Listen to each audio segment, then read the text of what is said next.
Boa tarde, bom dia, boa noite, independente de onde você está. Vamos lá.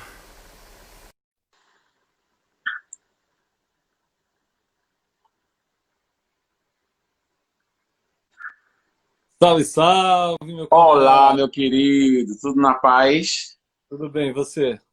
Graças a Deus, graças a Deus. Infelizmente eu não consegui entrar pelo seu perfil por conta do o meu Instagram tem acontecido isso, de Débora também. Eu troquei celular, eu já troquei internet, ou seja, não tem jeito. Tem que descobrir o que está acontecendo, né? O que é que está acontecendo? Acredito que possa ser espiritual, quem sabe, né? Quem sabe, né? Não duvide, né, do mundo espiritual. Qualquer coisa pode acontecer. É O verdade. pessoal que está entrando aí, que está vindo no meu Instagram, gente, eu não estou em cima e o Carlinhos não está aqui embaixo, porque algo sobrenatural acontece aí no Instagram dele que ele não consegue ser convidado. Ele só consegue iniciar um papo, entendeu? Então, a gente tem que fazer essa troca aqui dos ambientes. Ô, Carlinhos, antes de então começar, vou te mostrar. Aqui embaixo, tá vendo que tem um negocinho para selecionar foto, não tem? Clica aqui, tá vendo? Não, o meu tem uma bolinha para girar a câmera. Não, não tem um negocinho de foto, selecionar a sua pasta de foto do Tem celular? não. Não? Não, aqui tem Ah, um negocinho. já sei o que talvez possa estar acontecendo. Você tem que atualizar o seu Instagram. Talvez possa ser isso. Isso, possa ser que eu esteja com a versão antiga, mas farei isso. Eu não sabia que isso poderia ser feito, então não me Pode liguei. desinstala e instala de novo depois aí, beleza? Beleza. Cara, então, apesar de eu estar aqui embaixo e o Carlinhos estar aqui em cima, eu que vou ser aqui o jornalista da vez. Porque a galera quer saber, pediu o bis aí da sua história. Inclusive, eu queria deixar salvo no meu IGTV a sua história, mas acabou que vai ficar no seu. Vai ficar no seu Isso, mas mesmo. você pode baixar e postar, né, pela internet. Não, com certeza. Cara, vamos lá então, vamos acelerar nosso papo, porque tem 5 anos de Senegal aqui nessa conversa e para falar em 1 hora, né? É muita coisa, né? Fala aí pra gente, cara, quem é você? Qual é o seu nome, família? Onde você tá Isso. nesse momento? Eu estou no Senegal e eu estou há 6 anos no Senegal, completei. Porque quando a gente conversou a última vez, eu não havia completado 6 anos ainda. E completamos 6 anos aqui no Senegal. Meu nome é Carlinhos, eu sou casado com Débora, tenho dois filhos, Gabriel e Carlinhos, que também é Tá Carlinhos, né? decorado. É. E somos de Recife, e estávamos em Recife, né? Antes de vir para o Senegal, trabalhando, congregando na nossa igreja, vivendo a nossa vida normal, trabalhando com discipulado. Eu era professor de escola dominical, até que a gente fez uma formação nessa área de missões, e a gente nem sabia ao certo o que era isso tudo. A gente achou que essa formação ia nos capacitar para ser missionários aonde a gente estava, na nossa igreja, e quando a gente chega lá, foi uma grande armadilha que Deus armou para a gente, e a gente viu coisas que a gente nunca tinha visto, necessidades no mundo em relação à evangelização, e a gente se apaixonou por isso, mas a gente teve que voltar para casa e voltar para a vida normal, né? A vida de trabalho. Débora trabalhava num banco, eu era empresário. Lá em Recife. E como? Pra casa lá em Recife, quando você diz pra É, casa, né? calma lá, eu estou no Senegal. Ah, ok. Mas a gente saiu do curso e voltou para Recife, para a vida normal, onde a gente fazia nossas atividades e tal. Mas a gente continuou orando e Deus direcionou, deu uma direção para que a gente viesse no Senegal de férias. No período de férias, no nosso trabalho, a gente veio para o Senegal, de Recife para o Senegal, para a gente poder conhecer o país, né? Conhecer uma nova cultura, conhecer o trabalho que estava sendo feito aqui. E nesse momento eu vim com Débora, sozinho, deixei as crianças, e a gente veio porque a gente queria ter muito mais tempo para visitar projetos, conhecer a realidade do país. Mas foi muito legal. Passamos 15 dias aqui no Senegal e a gente voltou. Mas voltando, eu já voltei convicto de que esse era o meu trabalho, que eu tinha que voltar para o Senegal e que a minha vida ia ser aqui. Mas Débora ainda estava precisando de um tempo a mais, ela tinha algumas dúvidas, ela tinha alguns questionamentos. Foi aí que então A gente voltou para casa, voltou para o trabalho, ela para o banco, eu para a empresa, mas a gente continuou orando, a gente continuou vendo o Senegal pela internet, a gente já criou alguns relacionamentos aqui, mas Débora continuou perguntando, Deus, é isso mesmo? O que é que eu preciso fazer? Alguns questionamentos em relação ao chamado missionário. Foi aí então Normal. que a gente decidiu voltar de novo para o Senegal mais uma vez e dessa vez trazer os nossos filhos. O que a gente queria é que fosse algo onde todo mundo participasse, todo mundo sentisse a mesma coisa, para que não ficasse algo somente de Carlinhos, né? Carlinhos eu. E dessa vez a gente veio com os meninos, trouxemos, os meninos adoraram inicialmente, a gente mostrou o país como um todo, a gente foi na praia, a gente foi no shopping, a gente tomou um sorvete, a gente saiu na rua, a gente foi nas aldeias, onde a gente faz o trabalho missionário hoje, e as crianças conheceram de fato o Senegal aqui na capital, o Senegal no interior, a gente mostrou tudo aquilo que poderia vir caso a gente viesse morar aqui. E para nossa surpresa, eles amaram. Por que a nossa surpresa? Porque o Senegal é um país maravilhoso, mas é muito diferente do que a gente fazia lá em Recife. A língua também era algo que a gente poderia pensar que eles vão se afastar um pouco, eles vão se assustar um pouco por conta da língua, que é diferente, né? As crianças falavam português, chegando aqui outra língua. Mas não, eles adoraram. E foi aí então que Quando, aconteceu um episódio muito marcante do nosso chamado missionário, que foi dentro do carro indo para o aeroporto. Né? Eu estava chorando, Gabriel também chorando um pouco, mas Carlinhos, nosso filho, ele tinha, acredito que 9 anos nessa faixa, 8, 9 anos, ele chorava bastante e ele olhou para a mãe dele e disse: Mãe, eu só estou indo embora porque você está me levando.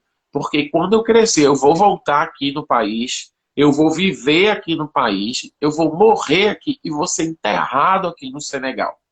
Ele disse cara, tudo isso olhando para a mãe dele. Foi aí então que a mãe dele percebeu e sentiu da parte de Deus de que se a gente não aproveitasse essa oportunidade de servir, isso seria dado a outra geração. A outra geração. Foi aí então, assim, Débora, a dúvida que ela tinha já se converteu em uma coisa bem convicta, assim. A gente voltou para Recife, ela já foi para o banco, já conversou com o chefe dela, e aí eu já falei com o meu sócio, a gente já começou a organizar a nossa vida para que a gente pudesse estar indo para o Rio de Janeiro para fazer um treinamento.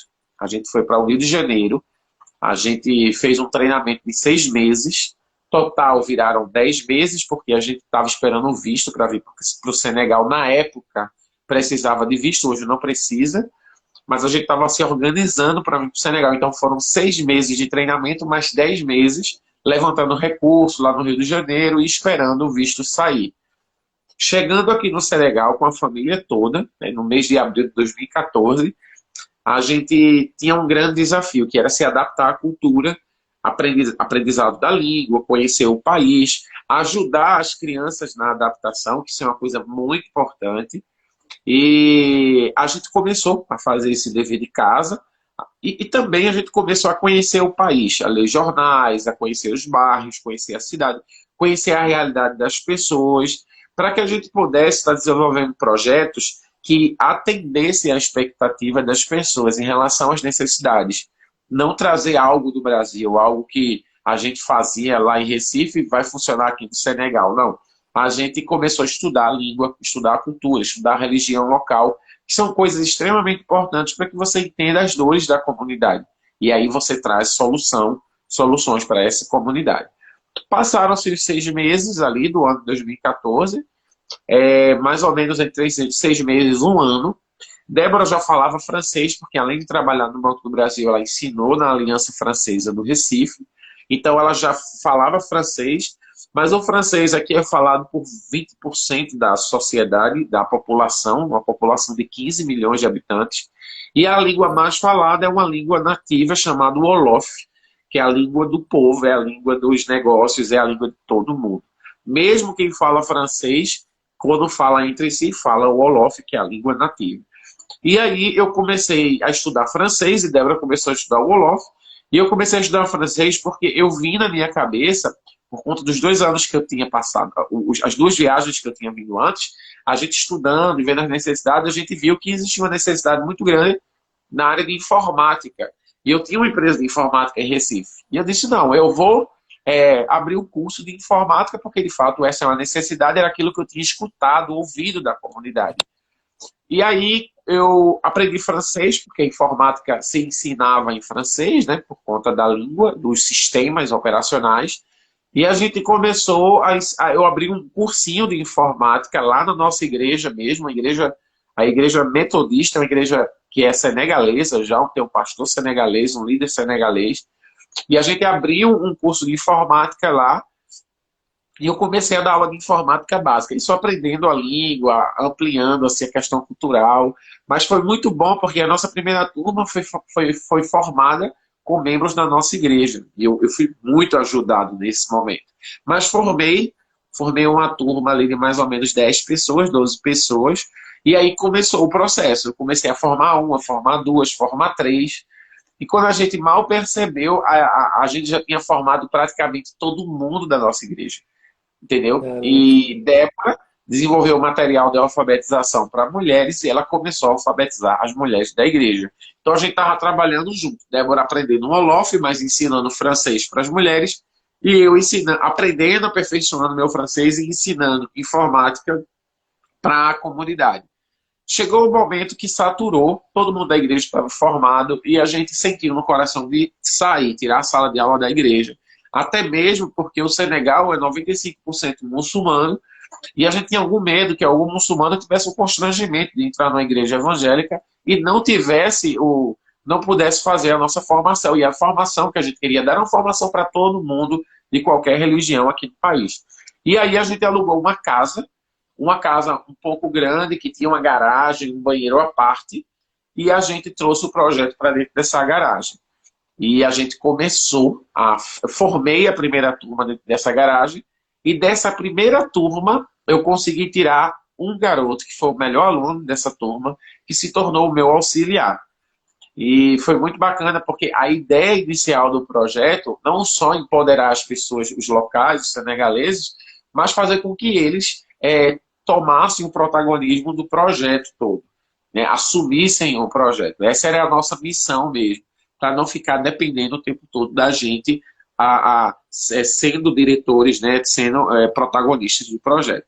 Então, rapidamente, esse cara virou o meu auxiliar e rapidamente, ele desenvolveu muito rápido, ele virou professor do projeto. E eu virei o auxiliar dele, ou seja, a gente acabou trocando de posição. Eu era o diretor da escolinha que funcionava na garagem, mas essa escolinha já tinha mais ou menos 12, 13 alunos, lotado de gente. E aí eu tinha um tempinho mais, eu comecei a sair na rua, procurar vaga de emprego, porque na verdade eu queria capacitar os meus alunos e empregar os meus alunos no mercado de trabalho. Então, quando começou a galera trabalhar, então começou... Oi. Não, não, só queria dar um pause aqui, então, para te perguntar, isso tudo foi no primeiro ano ou foi esse processo? Foi logo nos primeiros anos, assim? Logo quando Não, você nesse chegou, como... caso... Isso, nesse caso eu já estava no segundo ano, mais ou menos Ok, no quarto semestre. Porque como é que ok. funciona? Os 2 primeiros anos a gente usa para imersão cultural. Todo Uhum. missionário, todo mundo que é enviado para um país, eu sei que a galera fica acelerada, querendo fazer coisa, mas você precisa usar esses 2 primeiros anos para você imergir na cultura. Porque caso você não imerja na cultura, você fica com problemas sérios, porque você nem entrou, você nem está no meio do caminho, você não vai compreender a cultura, você não vai falar a língua direito, ou seja, é como alguém que tem uma deficiência muito grande e não vai andar corretamente nessa cultura. Então a gente investiu mais ou menos um ano de imersão e mais um ano imergindo e fazendo testes pilotos do nosso projeto. A gente ficou esses 2 anos fazendo isso, imersão e testando, criando Teste material. E eu piloto foi... aproveitava o projeto para imergir também, para conhecer pessoas, para ouvir histórias, para aprender mais a língua e aperfeiçoar a língua. Não, o teste piloto foi Beleza? justamente a sua comunidade local, né? O teste piloto. Comunidade local, bem pianinho, pequenininho. Eu não podia fazer nada muito grande nesse período, porque é muito Uhum. arriscado você fazer algo muito grande e você se comprometer com um processo e não se envolver com as pessoas, entendeu? E isso é muito arriscado e você pode comprometer a sua vida missionária se você não imergir. você vai ser sempre um estranho nessa cultura. E você não vai conseguir se relacionar bem com ela. E aí, a gente... Beleza. 2 anos se passaram, tô na garagem, tô com um professor, que é um professor senegalês, eu sou auxiliar dele. Uma turminha já está trabalhando, eu já consegui emprego, fechei parceria com algumas empresas. Só que ainda eu estava numa garagem, bem esquisito, muita gente, um calor retado, não dava para... Assim, era bem difícil. Foi aí então que eu resolvi sair da garagem. Eu me perguntei, eu tenho que sair da garagem. Mas eu não tinha grana para sair da garagem. Por quê? Porque quando eu saí do Brasil para o Senegal, o dólar era 2,25. E o dólar tinha ido para 4,16 na época. Tinha dobrado o valor num espaço de tempo muito curto. Ou seja, mesmo que eu tivesse o mesmo sustento, eu teria um problema, porque a moeda virou, dobrou, né? E aí eu disse, Débora, a gente vai fazer o quê para a gente, nesse momento, conseguir se manter? Eu não quero parar o projeto. A gente vai continuar. E a gente viu que tinha alguns estrangeiros aqui na região que queriam ter aula de francês. E tinham que ir lá para o centro de Dakar, pagar caríssimo, e estudava com alguém que não falava a língua, né? E Débora falava já o português, por conta da nacionalidade, e falava o inglês também. Então, muita gente começou a se matricular nessa escola, e a gente começou a ganhar uma grana dando aula de francês pela manhã para estrangeiros, missionários. Isso, assim, tinha gente de toda a nacionalidade. Tinha mauritaniano, chinês, norte-americano, brasileiro, venezuelano, chileno. Então, a gente não só resolveu um problema de uma dor local, de pessoas que moravam no nosso bairro, mas também a gente começou a angariar recursos para investir no projeto escola. Comprar material, pagar o salário do professor, botar tinta na impressora. Foi aí, então, que eu recebi nesse momento um grande amigo chamado Fábio Silva, que é um grande empreendedor social aí no Brasil. Ele é um dos criadores e fundadores do projeto Novo Jeito, plataforma Transforma Brasil. Enfim, ele esteve aqui para me visitar. E quando ele chegou aqui, ele disse, Carlinhos, o que você está fazendo tem nome. Eu disse, o que é? É empreendedorismo social. Você empreende para investir no social. Foi então que eu comecei a estudar o tema e eu me tornei um empreendedor social. Na verdade, eu me auto-reconheci como empreendedor social, porque eu já era um empreendedor social. A gente estava trabalhando de manhã, fazendo grana para investir no projeto no final da tarde. E foi muito bom, porque a gente dava muita qualidade para os nossos alunos, porque a gente tinha dinheiro, a gente estava ganhando dinheiro. E esse dinheiro não vinha do Brasil, que isso é uma coisa muito bacana para os projetos, porque mesmo quem está ao redor de você começa a ver que as coisas estão funcionando local. Não tem ninguém sustentando, não tem ninguém enviando dinheiro para você. Mas beleza, Débora dando aula, a gente começou a juntar uma grana e a garagem ficou pequena demais, muito pequena. Muita gente ficava na frente da minha casa lotada, os vizinhos já estavam olhando de cara feia. Foi aí então que a gente resolveu alugar um espaço um pouco maior, com 2 salas, onde a gente poderia ter um banheiro para o staff, um banheiro para os alunos, enfim. Dessa sala de aula veio o professor, que aí eu contratei ele como empregado mesmo, e veio uma aluna que virou tipo uma auxiliar administrativo. Nesse período, ela fazia chamada, ela pegava os pagamentos dos alunos, sabendo que os alunos tinham uma participação pequena, mas tinham uma participação na mensalidade. Pode perguntar. Você já tinha experiência com educação antes? Porque, querendo ou não, você abriu um curso de informática, que você já tinha experiência, mas depois uma escola de inglês, se bem que a Débora já deu aula de francês, né? Mas essa pedagogia, vocês já tinham ou tiveram que adaptar de acordo com a realidade local? Eu nunca fiz isso na vida. Na verdade, são poucas coisas que eu fiz aqui no campo que eu já fiz na minha vida. Que é um dos benefícios de você ser missionário, é que você aprende muita coisa. Não só língua e cultura, mas você começa a trabalhar com coisas diferentes que você nunca fez. E eu sei que é muito comum você querer adaptar a sua vida do passado na vida missionária, dizendo, não, eu trabalho com isso, então eu vou ser usado nessa área. Claro, você pode ser usado, logicamente. Mas se deixem aprender, porque eu nunca abri uma escola, nunca mexi com escola, mas comecei a estudar como funcionava o fluxo do processo dentro de uma escola, e botei uma escola para funcionar. Então eu já tinha 2 salas semanais segunda e quarta, terça e sexta, quinta era aula branca para a gente poder corrigir matéria, fazer reunião de avaliação. Então, eu já tinha um professor senegalês dando aula, eu já tinha uma diretora que ficava ali pegando minha chamada, recebendo os valores, ligando para aluno que faltou.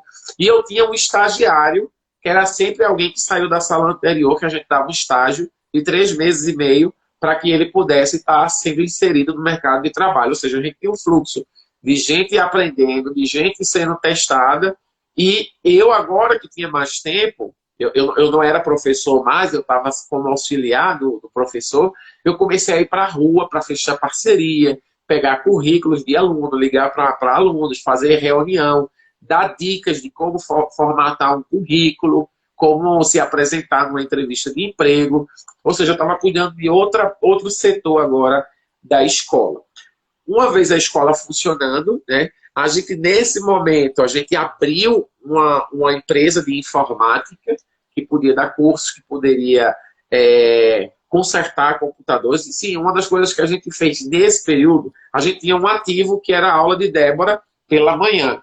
Mas a gente resolveu e a gente percebeu que aqui no bairro as pessoas procuravam muito um lugar para consertar os computadores. E não tinha. Então a gente montou um ateliê de informática para a gente consertar computadores também, com os alunos estagiários que queriam obter uma experiência antes de serem enviados para o mercado de trabalho. A gente sabe que tem muita dificuldade os jovens de serem inseridos no mercado de trabalho por não ter tido uma experiência. Então eu fiz o quê? Abri um ateliê onde eu monitorava, os computadores vinham, eles consertavam, e a gente fazia grana com isso e dava a esses garotos uma oportunidade para eles terem no currículo o estágio, né, o estágio prático, antes de eu enviar para uma empresa. Aí estava tudo funcionando bem. Todo mundo certinho, carteira assinada, funcionando, aluno entra, aluno sai. E eu fiquei um pouco mais livre nesse momento, porque eu gosto de processo, então eu criei processo para tudo, estava tudo funcionando redondo. E eu comecei a ter mais ou menos 2 dias na semana que eu ficava livre, de bobeira. Aí eu comecei, nesse período, a viajar, a ir para um lugar a 150 quilômetros de Dakar, um lugar que se chama Chai Chai. Chai Chai é uma vila com 14 mil habitantes, e lá tem um pastor chamado Pastor Etienne, que ele cuida de 5 igrejas espalhadas por aldeias. E eu fiz isso, eu comecei a viajar e dormir na aldeia, porque eu queria, nesse momento, me aprofundar mais na cultura, aprender mais a língua, aprender acerca da cultura e começar a olhar outra vila, outro lugar onde eu pudesse também estar levando algum projeto, desenvolvendo alguma coisa. Então eu fiquei mais ou menos 1 ano e meio, 2 anos, viajando para essa aldeia e auxiliando junto com o pastor Etienne. E foi aí que, então, eu ouvi de algumas crianças que, nesse local, as crianças tinham dificuldades com a escola. Eles têm uma escola, mas muito distante da vila, e é uma escola do governo, e eles andavam cerca de 5 a 7 quilômetros indo, 5 a 7 quilômetros voltando. Então, eles tinham essa dificuldade. E muitas vezes chegavam, não tinham aula e não tinham merenda. Então, a maioria das crianças desistiam do projeto, desistiam de estudar por conta desse problema. E aí eu pensei, eu disse, meu Deus, eu nunca mexi com escola, mas eu abri uma escola técnica de Dakar. Mas agora construir uma escola é algo muito mais sério. Eu nunca mexi com construção. Eu estou aqui dizendo para vocês mais ou menos o que veio na minha mente naquele momento, frio na barriga. Mas aí eu orei, cara, eu disse, Deus, eu não sei fazer, mas tu sabe fazer. Tu sabe mexer com escola, tu sabe mexer com tudo. Foi aí então que eu conversei com Débora, a gente orou e a gente comprou 2 lotes de terreno, 2 lotes de terreno, e eu fiz um vídeo e coloquei na internet. Eu disse, gente, eu quero construir uma escola porque existem 400 crianças que não têm escola em vilas ao redor de onde a gente queria implantar a nossa escola. Então, foi aqui que eu fui em Recife, eu dei uma palestra numa ONG, e nessa palestra eu consegui um arquiteto e uma engenheira. E elas duas fizeram um grande projeto. Eu trouxe esse projeto para o Senegal e nesse momento eu já estava levantando recursos para a construção da escola. E aí a gente fez o projeto, começou a distribuir, fazer uma mídia na internet. Oi? E qual era o budget? Qual era o quanto vocês precisavam para construir a escola, no total? No início a gente fez assim, o valor total da escola era mais ou menos R$ 500 mil. Meio milhão. O dólar subiu muito, então foi para R$ 700 mil. Mas o que foi que eu fiz? Eu dividi esse projeto em várias etapas, onde a primeira etapa é para 150 crianças. Por quê? Porque eu não queria chegar para ninguém e dizer, eu tenho um projeto de R$ 500 mil. Eu queria dizer, não, eu tenho um projeto de R$ 100 mil, preço pequeno. Porque aí as pessoas poderiam contribuir, eu terminava uma etapa e dizia, gente, eu estou com outra etapa agora, para botar umas crianças dentro da escola. Então, a gente ia encorajando as pessoas, entregando, não trazendo as pessoas mostrando todo. Então, eu consegui levantar uma parte do recurso, agora, no final do ano, a gente vai entregar a escola para 150 crianças, a gente está recebendo recursos.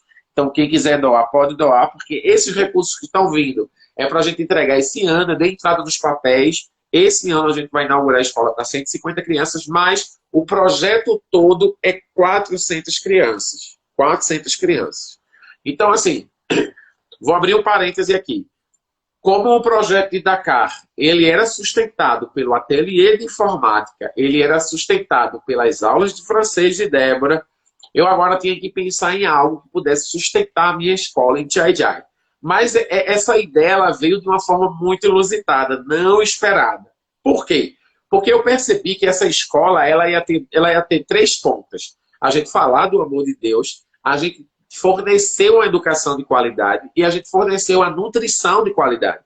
Porque foi uma das queixas que eu ouvi dos meus meninos.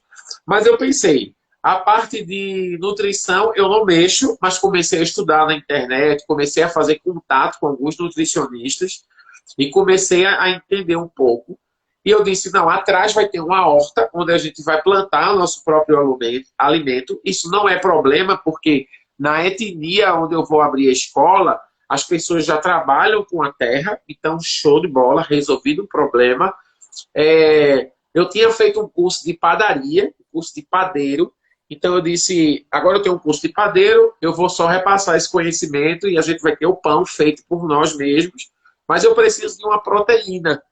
Aquela garagem que ficou vazia, lembra que eu tirei o curso de informática de lá, eu comecei a criar coelho, comecei a criar frango e comecei a estudar aves e coelhos. Mas assim, os coelhos eu não tinha medo, eu tinha pena de comer, porque é muito fofinho. E as galinhas ocupavam muito espaço. Para botar galinha num espaço pequeno, tinha que ter muito frango. E aí me veio à mente codorna, as codornas que eu tinha quando eu era criança. E todo mundo aí no Brasil ama codorna, todo mundo gosta do ovinho da codorna. E a gente sabe que a codorna, o ovo de codorna, ele é rico em ferro e proteína. E era exatamente o que eu precisava para completar a tabela nutricional do meu projeto. E eu disse, não, vou começar a estudar. Fiz uma incubadora de papelão com lâmpada, vi no YouTube. E eu estou dizendo isso para vocês, gente, porque a gente precisa aprender a fazer muito com pouco, sobretudo no campo missionário. Muitas vezes você tem um projeto e você tem um orçamento gigante e você diz, não, eu preciso fazer isso. Comece a fazer com o que você tem. Comece a fazer com pouco. Então eu peguei a caixinha de papelão, botei uma lâmpada em cima, botei um termômetro desse que a gente verifica a febre, botei e saíram os primeiros pintinhos. 10 pintinhos, 20 pintinhos, pintinhos viraram codorna começaram a pôr. Quando eu vi, eu tinha 50, 60, 70 aves. Aquelas aves começaram a cantar dentro da minha garagem. E uma vez o meu vizinho bateu na porta. Tu tá morrendo de rir, né? Pensa na bagunça.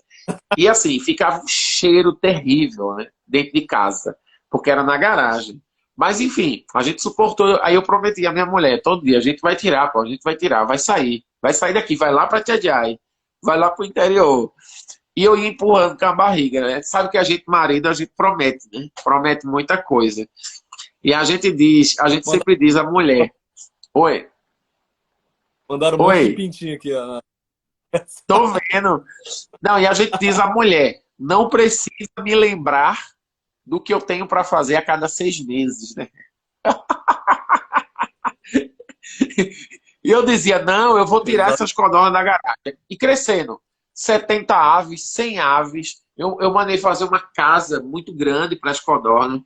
Quando eu vi, cara, o chefe do bairro bateu na minha porta. Ele é chefe do bairro e ele é o chefe da mesquita, que fica na frente da minha casa.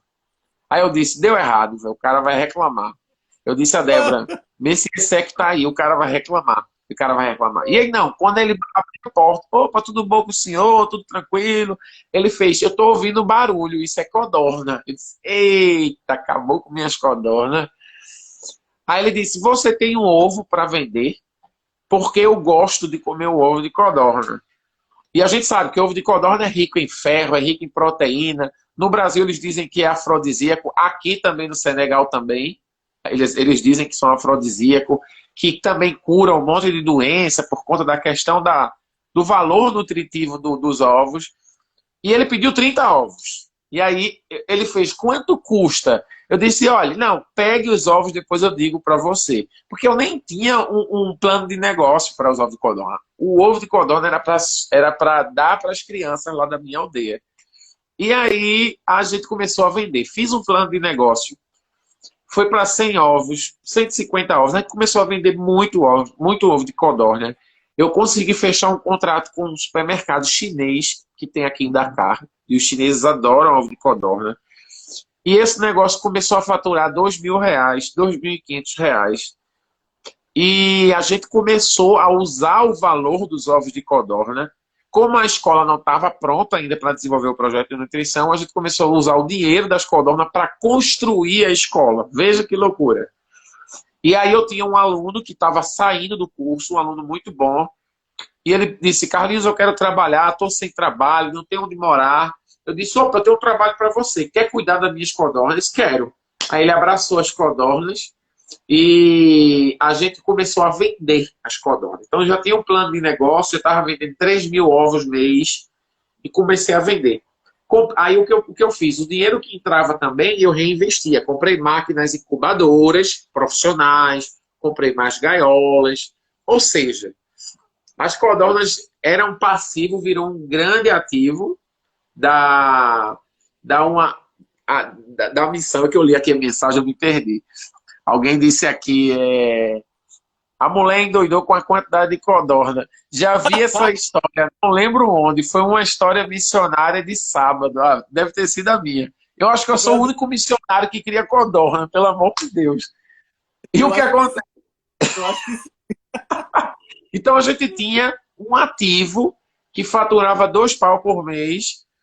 E eu comecei a comprar tijolo, isso começou a virar cimento. E isso foi muito saudável, porque eles começaram a ver, a galera que trabalhava comigo, que a gente trabalhava, que a gente ganhava dinheiro, que o dinheiro saía das codornas, ia virar tijolo, ia virar cimento, janela. E isso era muito bom para a questão da consciência local, de que a gente tem que trabalhar e todo o dinheiro é reinvestido no projeto. E aí o que aconteceu, gente?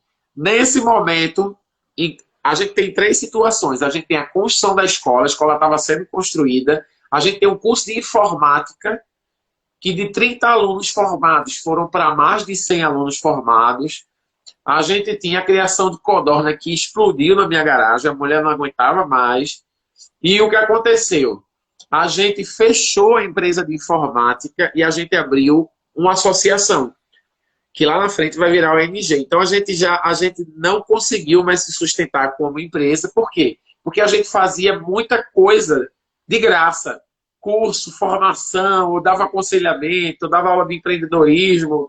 E aí nasceu o Instituto Dorcas de Ensino. O Instituto Dorcas a gente sabe, que é uma mulher que Pedro ressuscitou, né? A história dela está no livro de Atos. É uma história muito curta, mas essa mulher, ela fazia trabalhos manuais para a comunidade E quando ela morre, a comunidade vai atrás de Pedro para que Pedro ressuscite ela, porque ela é essencial para a comunidade. Então a ideia era que a gente fosse, Dorcas fosse esse lugar de transformação, esse lugar de ajuda, esse lugar de socorro, mas que fosse um lugar onde fosse referência para a comunidade. E aí nasceu o Instituto Dorcas de ensino, e esse Instituto Dorcas virou o guarda-chuva do projeto, né? É a cabeça do projeto, guarda-chuva, e todos os pequenos projetos estão debaixo do Instituto Dorcas. Então, hoje, a gente tem, só para finalizar aqui, hoje a gente tem o Instituto Dorcas, aqui em Dakar. A gente não está mais naquele apartamento pequenininho, a gente está numa casa gigante, entendeu? Que tem um quartozinho, uma hospedaria, tem uma sala de informática gigante com ar-condicionado, data show, tem escritório, tem um lugar do tesoureiro, enfim, tem um lugarzinho lá atrás para a gente fazer um churrasquinho, para a gente receber visitante. E a gente está lá em Djadja, 150 quilômetros de Dakar, com a nossa escola. E a Escodonas, ela fica no espaço, na casa onde fica o Instituto Dorcas. Como a casa é muito grande, tem espaço para as codornas também. Hoje a gente já vendeu mais de 100 mil ovos de codornas. A gente tem mais de 500 aves. Hoje a gente fornece para 3 grandes supermercados aqui de Dakar. E a gente trabalha também, não só com a venda de ovos, mas com o manejo das codornas, com codorna batida. Então, esse é um resumo da nossa história. Me perdoe aí as complicações, mas se tiver mais alguma pergunta. Sensacional, sensacional, porque você conseguiu resumir agora 6 anos em 30 minutos, né? Acho que é quase impossível fazer isso. Desde a construção de uma escola até codorna, né? Mas isso a gente vai, assim, contando a história e vai diminuindo, porque às vezes as pessoas só dão 30 minutos para a gente falar. Então, é mais uma coisa que a gente tem que aprender, que você tem que ter um pitch de 15 minutos, de 30 minutos, de 1 hora. Porque nem sempre você vai ter muito tempo para você contar a sua história. Exatamente. E, cara, muito legal, porque, de alguma forma, a sua esposa trabalhava em banco, você era um cara que era empresário, tinha uma visão de negócio, ok? E você conseguiu trazer esse teu background do Brasil para a sua realidade da missão. Por mais que você nunca trabalhou com animal na sua vida. Você não era Nunca. educador para escola.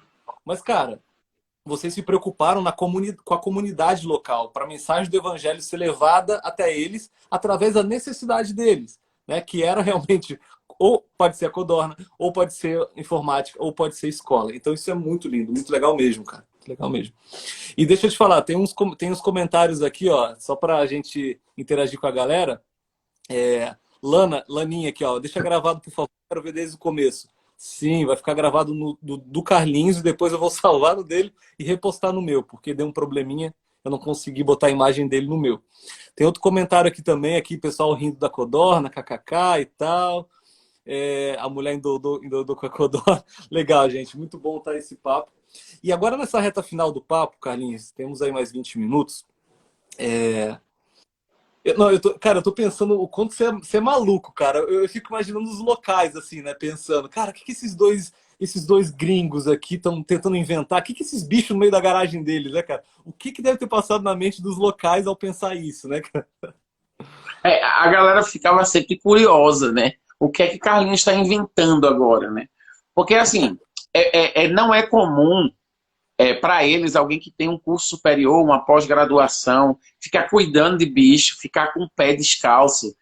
Porque existe muito essa caricatura da pessoa que se forma, bota o paletó e a gravata, e, né, trabalha no escritório. E aí ele vê alguém que é professor, mas ao mesmo tempo está na rua, está fazendo coisas com todo mundo. Então eu quebrei esse estereótipo, entendeu? Eu sou o cara que faz as coisas também, varre, lava o banheiro e cria codorna, pega no cocô da codorna, e também é o cara que está na sala de aula ali, tudo arrumado, dando aula. Essa ideia dessa flexibilidade é muito importante. Isso é uma coisa nova para a galera aqui. Porque quem tem poder, tem poder. E quem é pobre, faz coisa de gente pobre. Então eu queria dizer, não, mesmo que você estude, mas você pode testar coisas novas, né? Fazer coisas novas, é interessante. Legal. Pessoal, quem tiver alguma pergunta, embaixo aqui do meu queixo, aqui, ó, tem uma caixinha de perguntas com um ponto de interrogação. Se você tiver alguma pergunta, clica ali, tá bom? Que o Carlinhos vai responder para você. Tá legal? Sobre a missão dele. Carlinhos, já apareceu alguma pergunta aí para você? Não, né? É Não, só deixa eu clicar em clicar cima. na interrogação, não, tá vazio. Não, beleza. E aí o pessoal já pode perguntar ali para ele. Cara, e deixa eu te falar, para sua família, criança no início, ok, se adaptou, lindo. Cara, mas depois, a criançada na escola, seus filhos não sabiam falar outra língua que não fosse português. Não sei se tua mulher ensinava francês para eles. Mas como foi essa adaptação da sua família no início? Vamos tentar voltar um pouco na história.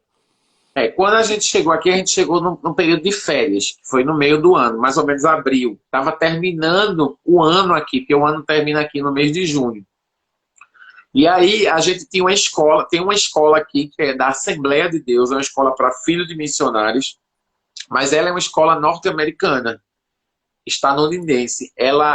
A aula é em inglês. Então, quando a gente chegou aqui, a gente colocou os meninos na aula de inglês. Eles estudaram 3 meses e meio de inglês e eles fizeram a prova da escola e passaram. Foi um negócio impressionante. E muito mais impressionante, né? Porque o maior, ele estudou inglês, mas o menor não estudou. Ele entrou no programa de aprendizado na própria escola. Mas o menor, ele não só entrou naquele ano e aprendeu inglês naquele ano, como naquele ano ele recebeu o boletim de ouro como o maior GPA, que é o GPA, a nota média do ano, né? O melhor GPA daquele ano. Então foi um negócio impressionante. Impressionante. Ele não só era um aluno de inglês, como ele tinha inglês melhor do que os próprios americanos. Então foi um grande presente de Deus pra gente. Legal, cara, graças a Deus. E tá, beleza. Um gapzinho da sua história que eu não entendi muito bem, antes de abrir para perguntas aqui, que já fizeram algumas perguntas. Você falou que se mudou do seu apartamento com a garagem pequenininha para uma casa maior. Essa casa maior, ela foi financiada com doações ou com toda a economia que vocês fizeram durante os projetos que vocês cobravam, né, da comunidade? Na verdade, o que a comunidade pagava era muito pouco. Não dava para sustentar nada. O que a gente mantinha o projeto e o espaço era com as aulas de francês de Débora, porque ela cobrava um valor justo e esse valor nos ajudava a pagar os custos, cobrir os custos. Ah, ok, entendi, entendi. Cara, que legal. Eu vou ter uma perguntinha aqui, que até sobre essa questão da educação, né? Ele perguntou, o sistema, qual o propósito daqui a 5 anos? Abriria para ensino médio? O sistema de ensino deles são de 4 anos, como na escola americana? Ele perguntou, Levi perguntou. E eu também já engato aqui na pergunta. O grande propósito das codornas, enfim, é construir a escola. Apareceu o negócio da minha bateria. O grande pro... Quando a escola tiver, quando a escola estiver pronta, o objetivo é focar só na escola ou manter os outros projetos dando continuidade nos outros projetos? Não, hoje a gente tem um projeto em Dakar que funciona bem e ele se sustenta. E agora a gente vai abrir a escola. A ideia das codornas é que as codornas cubram o custo operacional dos projetos. Essa é a Ok. ideia. Então, as pessoas que doam dinheiro do Brasil, a gente não queria que esse dinheiro fosse utilizado para cobrir custo operacional, para a gente evitar o risco do projeto parar. Então, todo o dinheiro que vem de fora, a gente investe em infraestrutura. Compra tijolo, cimento, computador, televisão, não sei. Compra coisa para que o projeto continue funcionando. Show. Outra pergunta aqui, ó. Ah, não, tá sem o íconezinho, a caixinha, não sei. Acho que é o seu WhatsApp, o seu Instagram que tá desatualizado, amigo. Depois dá uma atualizada nele aí, viu? Vou fazer isso. Assim que eu acabar aqui, eu... Ó, a Samara fez uma pergunta aqui sobre os filhos. Beleza, a gente já fez. Cara, vamos lá. Reta final, 15 minutos de live. Eu quero muito que você fale para essa galera que tá aqui, 17 pessoas, sobre essa questão de estilo de vida. Porque vocês tinham uma vida confortável, entre aspas, no Brasil, mais do que talvez aí. E até a gente conversou na última live que fizemos juntos sobre essa questão de que, você largou tudo para trás. Não, não largou tudo para trás, né? Você não larga. Você é uma escolha. Comenta um pouco para a gente sobre isso, assim. Isso foi uma coisa que a gente ouviu muito, porque Débora era concursada, né, do Banco do Brasil, e eu era empresário. O Evangelho diz, nos Evangelhos descreve uma seguinte história, de que o Evangelho é como um tesouro escondido, e que uma pessoa encontra, ela volta, ela pega tudo que ela tem, e ela compra o lugar aonde se encontra o tesouro.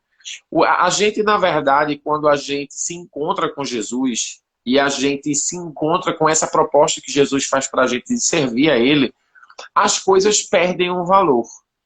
Mas é um valor muito diferente. Não é um valor, é um valor terreno, é um valor espiritual. E eu sei que é muito loucura isso para vocês que podem estar me ouvindo, mas o que é que você vai levar quando você morrer? Ou você nunca pensou que você vai morrer? Todos nós vamos morrer. Eu não sei se essa vai ser a minha última live da minha vida, mas simplesmente pode ser a última live, né? E talvez dê muito ibope, porque eu estou dizendo que pode ser que seja a última live. Mas a gente vai morrer, gente. A gente vai morrer. E a gente não vai levar nada. O que a gente leva, a gente que acredita em Cristo como Senhor e Salvador das nossas vidas, a gente leva esse relacionamento com Deus, esse relacionamento com as pessoas. O trabalho que a gente está fazendo aqui é um trabalho que envolve a vontade de Deus para com as pessoas. Quando a gente faz algo, quando a gente reparte o pão, quando a gente ensina a informática, a gente está fazendo com que Deus seja Deus na vida das pessoas. Ou seja, é uma responsabilidade muito grande. É muito maior a responsabilidade do que ser gerente de um banco. Um banco no Brasil é muito mais responsabilidade do que ser dono de uma empresa de informática. Eu sou Jesus Cristo de Nazaré no Senegal. A Bíblia diz que eu sou embaixador. A Bíblia diz que eu sou representante. Então, quando eu reparto pão com alguém, eu ensino e capacito uma pessoa, por mais que aquela pessoa seja crente, cristã, ou muçulmana, ou de outra religião, ela está vendo Jesus. Então, eu não perdi nada, porque eu represento alguém que é muito mais importante do que um dono de uma empresa, do que um dono de um banco privado no Brasil. A gente representa o Salvador, a gente representa o Senhor dos Senhores. Então, isso falando do que as pessoas ficam dizendo isso o tempo todo, mas a gente não perdeu nada, a gente só ganhou e está aqui. E quais são os benefícios de você ser um voluntário, de você ser um missionário? Você aprende muita coisa nova. Eu aprendi outras línguas, eu estou em outro país, eu aprendo acerca de outras culturas. Eu aprendo muito com o povo africano. O senegalês, ele é muito especial, ele é muito pedagógico, ele ensina muito com a vida na caminhada. Existem pessoas, diretores de empresas, existem doutores que vão morrer criança. E ter virado missionário, para mim, significa que eu não vou morrer criança. Eu vou morrer adulto. Eu vou morrer conhecendo a vida, eu vou morrer conhecendo a realidade das pessoas. Então, uma das coisas que eu tinha muito medo era de morrer sem saber a verdade, sem saber o que de fato se passa no mundo. E hoje eu tenho esse conhecimento, apesar de não ter mais empresa, apesar de não ter mais faturamento, hoje eu consigo transformar a vida das pessoas. E o que eu quero colecionar? O que você quer colecionar na sua vida, até o final da sua vida? Eu quero colecionar histórias. Eu quero poder sentar com os meus filhos, com os meus netos, e não ter hora para acabar.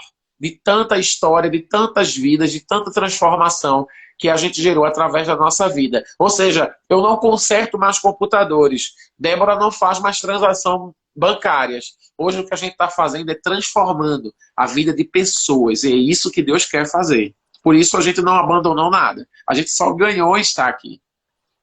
Amém. Cara, que legal. E é muito bacana entender esse ponto de vista, de que, cara, quem decide para o campo missionário mais ganha, super ganha do que perde. As pessoas têm que mudar, às vezes, essa chavezinha na cabeça, né? Eu achei muito interessante também o que você comentou, o método de Cristo. Cristo fazia isso. Cristo ia lá, pescava com Pedro, ajudava ele, fazia um milagre na vida de Pedro e depois chamava para seguir ele. Né? Então, o que vocês têm feito aí é justamente o método de Cristo. Se envolver com a comunidade local, atingir a necessidade deles e, através de tudo isso, mostrar que um Jesus Cristo que é desconhecido para eles, ou, enfim, os muçulmanos entendem de uma forma diferente Jesus Cristo, e no final, cara, tá aqui, ó, essa é a verdade que eu venho trazer para você. Então, isso é muito lindo, cara, muito legal mesmo.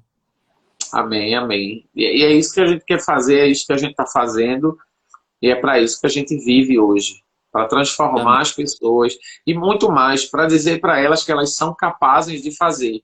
A gente, quando vê Jesus fazendo milagres, a gente vê Jesus olhando para a pessoa e dizendo, a tua fé que fez isso, a tua vontade foi que conseguiu fazer isso. Então, é muito menos Jesus do que a pessoa, porque Jesus é um revelador de fé. Ele, quando aparece, as pessoas acreditam e ele diz, não, foi você que fez. Então, muitas pessoas estão desmotivadas, muitas pessoas acham que não pode, muitas pessoas carregam uma carga muito pesada. O que é que Jesus vem fazer através da vida da gente? Olhar nos olhos dela. Como Pedro disse lá no, na porta formosa do templo para o homem deficiente. Pegou pela mão direita, olhou nos olhos dele e disse, eu não tenho nem dinheiro, nem ouro, nem prata para te dar. Mas o que eu tenho eu te dou, levanta e anda. A comunidade ela está esperando de repente ouro e prata, como aquele homem estava esperando. Mas a gente veio trazer um evangelho que faz com que você se levante de onde você está. Faz com que você possa... Aquele homem era um aleijado que vivia à frente do templo. A vida toda, as pessoas faziam caridade, levavam ele... Mas naquele momento que ele se encontra com Pedro, não mais o Pedro que negara Jesus, mas um Pedro que agora com o Espírito Santo de Deus olha no olho e pega na mão. Isso é um sinal de intimidade, olhar no olho e pegar na mão direita. Dizer, levanta, porque você agora vai trabalhar. Levanta, porque agora você vai poder entrar no templo, inclusive, você não vai precisar mais ser carregado. Levante, você vai casar, você vai ter filhos. E é isso que Deus está chamando a gente para fazer, para que a gente olhe nos olhos das pessoas e diga, eu acredito em você, você pode, levante de onde você está. Amém, amém. A tua fé te salvou, né? Então, A tua fé não foi eu, a tua fé te salvou, isso mesmo. Cara, e é incrível isso, porque algumas pessoas que estão aqui nos assistindo, às vezes vêm conversar com a gente, que a gente costuma fazer algumas lives aos finais de semana sobre missão, sobre, mas eu não tenho dinheiro, mas eu tenho muita vontade, é um sonho meu, mas eu quero terminar a faculdade. Cara, se Deus está chamando, só vai, sabe? Ele vai realizar os seus sonhos no meio desse processo, né? No meio desse processo. E até costumo falar, meu sonho sempre foi conhecer o mundo, eu sempre quis conhecer o mundo, viajar o mundo. Só foi eu aceitar o chamado de Cristo para ir para minha primeira missão transcultural, que foi Bangladesh no passado, que nesse processo da obra dele lá em Bangladesh, cara, eu consegui viajar em 9 países, mesmo sendo pobre, sabe? E ainda conseguimos fazer vários trabalhos legais, graças a Deus, porque nos colocamos à disposição nele. Cara, a missão transcultural ou um projeto de voluntariado só vai fazer bem para você. Se você quiser voltar para o Brasil, trabalhar em empresa, sem problemas. Eu acho que o chamado de Deus é para todos, mas ele sempre tem um especial para cada um. Se você quiser fazer um projeto de curto período de 1 ano e voltar para sua empresa, para o seu banco, para sua estamparia onde você trabalha, cara, sem problema nenhum, seja a luz lá. Mas a partir do momento que você for lá fora, você vai estar à frente de muitas outras pessoas no seu currículo. Cara, imagina você chegar para um cara do RH e falar, não, já morei no Senegal 5 anos, sei falar a língua que vocês falam aí, sei falar francês, já abri 4 projetos sociais. Meu irmão, se tiver um cara com currículo igual ao do Carlinhos, concorrendo à vaga, e com essa experiência dele em Senegal, com certeza ele vai ser chamado para a vaga. Então, assim, não só no sentido espiritual, que eu acho que, olha... É algo sobrenatural que acontece na missão, mas também no sentido da sua vida, de forma geral. Amém. Faz muito bem Amém. dar esse pause na vida para ter essa experiência transcultural. Irmão, 6 minutinhos, eu quero que a galera que está aqui saiba. Na verdade, algumas pessoas até me perguntaram, mas tem como ir para o Senegal, trabalhar ali um tempo com ele, ser voluntário em um projeto do Instituto Dorcas? Como funciona, cara, de forma rápida aí? Gente, se você quiser ser um missionário, você entre em contato aqui comigo pelo direct. Eu vou lhe explicar o processo. Eu vou lhe passar passo a passo, ok? Se você quer oferecer o seu serviço para o nosso instituto, entre também em contato, porque eu vou mostrar para você quais são as minhas necessidades.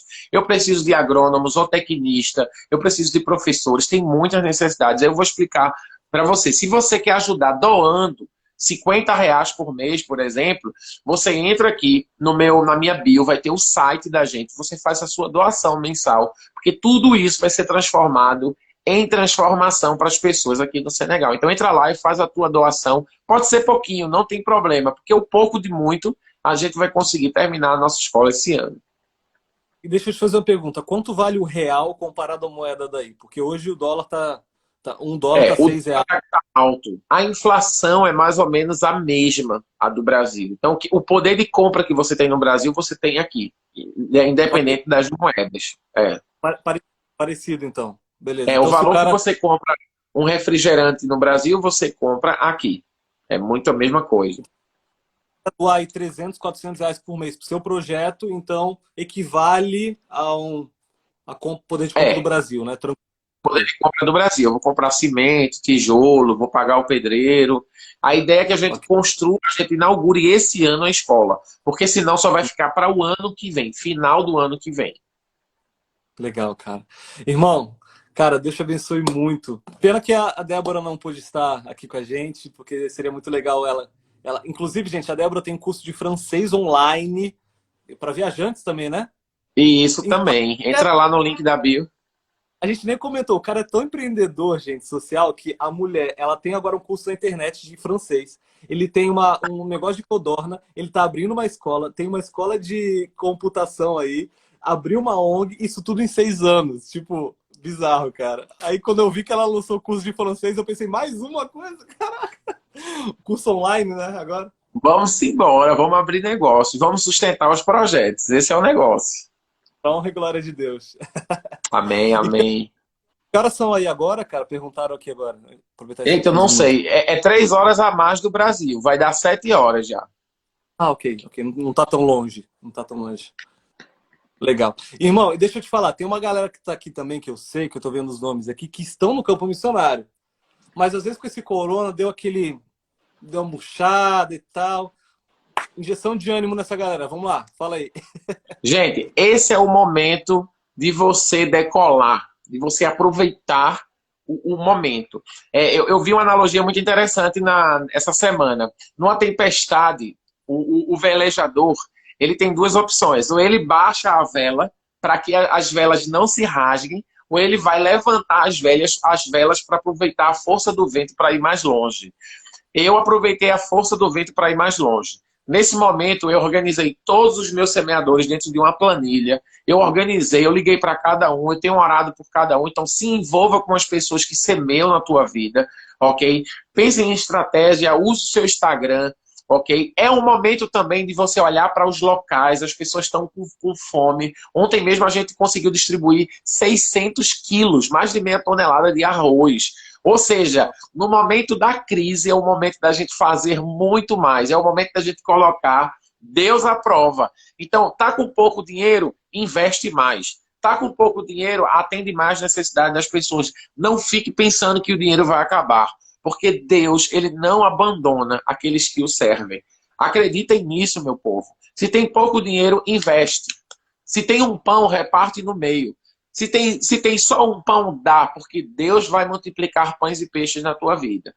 Faz um projeto direitinho, organiza teus semeadores, porque você vai conseguir, ok? É esse o momento da gente investir em pessoas, no momento da crise. Se você tem pouco, divida, coma menos, mas divida, para você provar que o Senhor Jesus é Deus na tua vida. Amém, amém. E, cara, aproveitar então, antes que apareça o reloginho para você, antes que acabe nossa live, eu aprendi um pouco na faculdade de publicidade sobre essa questão de empreendedorismo social, até lendo alguns livros sobre missão também, mas o Hendrick Carvalho perguntou, empreendedorismo social é tão escalável quanto o empreendedorismo tradicional? Consegue responder isso rápido? É a mesma coisa, é a mesma coisa. Você pode ter uma empresa que você investe partes do seu lucro em projetos sociais. Você pode investir 50%, 100%, ou você pode trazer a visão do empreendedorismo para dentro da sua empresa. Ou seja, os seus empregados vão receber formação profissional, você vai investir nessas pessoas para o faxineiro da empresa poder terminar a faculdade. Ou seja, você traz algo para dentro do DNA da empresa, porque o seu foco não só é faturar, e você pode faturar muito, já é comprovado, as empresas que trabalham na parte social, inclusive faturam muito mais. Você vê o Magazine Luiza. Magazine Luiza pagou os 3 meses de salário na quarentena. As ações subiram para R$ 65, quase 3, 4 vezes mais do que era antes do Covid-19. Gente, investir em pessoas é o segredo. É o segredo. E a live vai acabar em 30 segundos agora. Irmão, Deus te abençoe, obrigado por tudo. Pessoal, tem uma live daqui a pouquinho, logo em seguida aqui com a Liz Mota, também é missionária de carreira, tá na Alemanha agora. Então, me dá 5 minutinhos que a gente já vai entrar com ela aí no ar. Carlinhos, Deus te abençoe, cara. A gente Obrigado, se meu fala. querido. Tchau, tchau. Tchau, tchau, tchau, tchau, tchau. Sucesso.